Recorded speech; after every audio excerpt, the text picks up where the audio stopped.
Hello guys, तो कैसे हो आप सब। तो एपिसोड की शुरुआत में हमें सोफेंग को दिखाया जाता है जो वो दोनों बीस के सामने खड़ा हुआ था। वो बीस गुस्से में चिल्ला के सोफेंग के ऊपर अटैक कर देता है। उसके बाद सोफेंग घायल होके खड़े होता है। तभी वो बीस फिर से अटैक कर देता है और सोफेंग पीछे गिर जाता है। फिर सोफेंग उठ के कहता है कि ये इतना भी बुरा नहीं था। तब वो बीस फिर से सोफेंग के ऊपर अटैक कर देता है। फिर उसके बाद सोफेंग कहता है कि तुम लोग ये सेम ट्रिक दोबारा नहीं कर सकते हो। के बाद सोफेंग गुस्से में उसे एक पंच मारता है। तब सोफेंग कहता है कि इसका बॉडी तो एक पत्थर की तरह है। तभी वो दोनों बीस एक साथ अटैक करके सोफेंग के चारों ओर गिर जाता है। तभी सोफेंग वहां पर उन दो बीस में से एक बीस की पूंछ पकड़कर दूसरे बीस में फेंक देता है। उसके बाद वो बीस वहीं पर मर जाता है। दूसरी सीन में सारे एल्डर वहाँ पर भाग के आ रहा होता है और आके बोलता है कि ये क्या हुआ। तभी उनमें से एक मास्टर कहता है कि ये ग्रेड 3 वाला बीस को किसने मारा होगा। तभी सुरुई कहती है कि मैंने तो सुना था कि ये ग्रेड 3 वाला बीस तो रैंक 4 से भी ताकतवर होता है। तभी उनमें से एक एल्डर कहता है तुमने सही बोला, इस रैंक 3 वाले बीस को मारने के लिए कम से कम रैंक 5 पर होना जरूरी है। तभी सुरुई कहती है कि कोई डिसेबल है जो अपने कल्टीवेशन को छुपा रहा है। फिर एक एल्डर से कहता है कि तुम उसे जल्दी से ढूंढ लो। तभी उनमें से एक एल्डर कहता है कि इस बार आउटर रिंग में तो 1000 से भी ज्यादा बच्चे और इस बार कम से कम 1000 डिसेबल तो इस एग्जाम को दे रहा है। इनमें से एक डिसेबल को ढूंढना तो बहुत ही मुश्किल होगा। तभी सुरुई कहती है कि उस डिसेबल को जल्दी से ढूंढो चाहे कुछ भी हो जाए।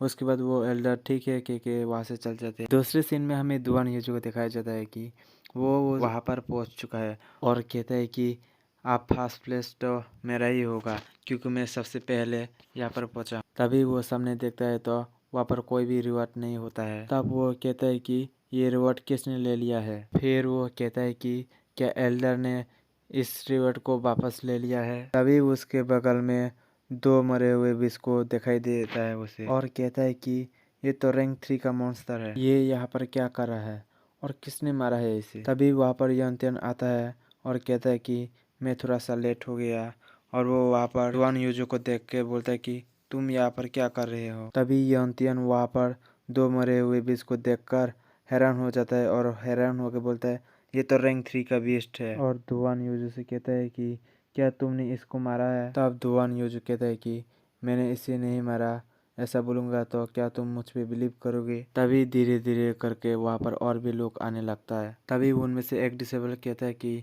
इन मास्टर को किसने मारा। तभी यंतियन और दुआन यूजू वो दोनों खुद को ही क्रेडिट देने लगता है। ये सुनकर तो सभी डिसेबल उन दोनों के ही नारे लगाने लगता है और फिर तभी बाहर का दरवाजा भी खुल जाता है। दूसरी सीन में रात के वक्त हमें सोफेंग को दिखाता है जो अपने बिस्तर में कुछ सोच रहा था और कहता है कि 5 साल पहले जो डिवाइन लाइटिंग मेरे ऊपर गिरा था वो अच्छा है या बुरा मुझे अभी तक पता नहीं चला है। अभी तो फिलहाल मैं ये 3 थंडर लाइटिंग की बुक ही पढ़ लेता हूँ। तभी हमें बताया जाता है कि ये बुक अजूर ड्रैगन सेक के सागी के डिफेंडर के लिए बनाया गया था। तभी हमें बताया जाता है कि अजूर ड्रैगन सेक के सागी इस कॉन्टिनेंट में सभी पावरफुल में से एक हुआ करते थे और वो उड़ भी सकते थे और वो माउंटेन को भी एक झटके में खत्म कर सकता है और वो इस अजूर ड्रैगन सेक का एक फाउंडर भी है। उन्हीं की वजह से अजूर ड्रैगन सेक नंबर 1 पे थी। अभी सोफेंग कहता है कि ये फिलहाल अभी ये सेकंड सेक्ट है और सोफेंग खुश होकर कहता है कि अगर मैंने इस 3 थंडर लाइटिंग को मास्टर कर लिया तो क्या होगा। दूसरी सीन में सुबह के वक्त हमें सोफेंग को दिखाया जाता है कि वो अपने बुक को क्लोज करके बाहर जाने लगता है और सोचने लगता है कि मैं इस 3 थंडर लाइटिंग स्किल को छुपा के रखना पड़ेगा और मुझे दूसरा स्किल सीखना पड़ेगा। इसी के साथ आज हमारा ये एपिसोड खत्म होता है। अगर आपको वीडियो पसंद आए तो लाइक कर देना, अगर सब्सक्राइब नहीं किया तो जल्दी से सब्सक्राइब कर दीजिए। Thank you guys.